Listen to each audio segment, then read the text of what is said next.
آپ پھر آمریت کو کہیں، آپ اپنے آپ کو آمریت کہیں کہ آپ نے ملک کے اندر آمریت مسلط کر کے رکھی ہوئی ہے۔ شہباز شریف نے حکومت کی شکل میں یہ ملک کے اوپر آمریت کا راج ہے کہ اگر آپ نے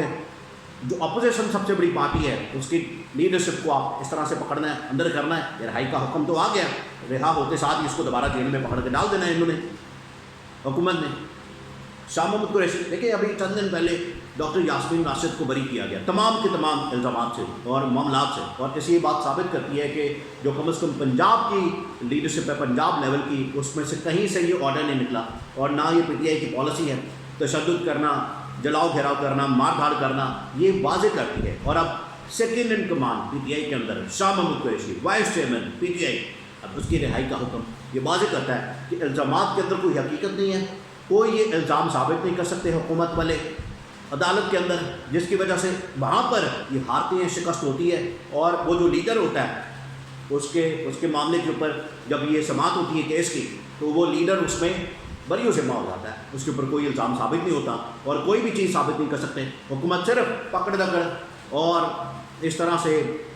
ان کے خلاف کریک ڈاؤن اور پارٹی کو پکڑ کے بس توڑنا ہے، پی ٹی آئی کو ختم کرنا ہے، کرش کرنا ہے، عمران خان کو ختم کرنا ہے، مائنس کرنا ہے، لیکن یہ تمام کے تمام حربے ان کے چلنے نہیں ہیں، یہ سارے کے سارے ناکام ہو جانے ہیں، یہ جو مرضی حربے استعمال کر لیں، جو مرضی کر لیں، یہ کوئی حربہ ان کا کامیاب نہیں ہونا۔ اور عمران خان نے آخرکار یہ جو اب مائنس کرنے کے چکر میں بیٹھے ہوئے، مائنس کر کے کہ ہم نے عمران خان کو مائنس کر کے دم لینا ہے، اور عمران خان کو مائنس کر کے ہی ہم نے جانا ہے، اور عمران خان کو مائنس کر کے ہم نے الیکشن کال کرنے ہیں، تو یہ ان کی بھول ہے۔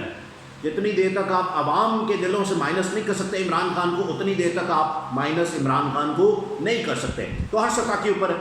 عمران خان سرخرو ہو رہا ہے، اس کو کامیابی مل رہی ہے، اور حکومت والوں کو شکست مل رہی ہے۔ حکومت کے مقدر کے اندر یہ شکست لگی ہوئی ہے، آئینی اور قانونی محاذ ہو جائے اس کے اندر آپ دیکھیں کہ آج کس طرح سے سپریم کورٹ کے اندر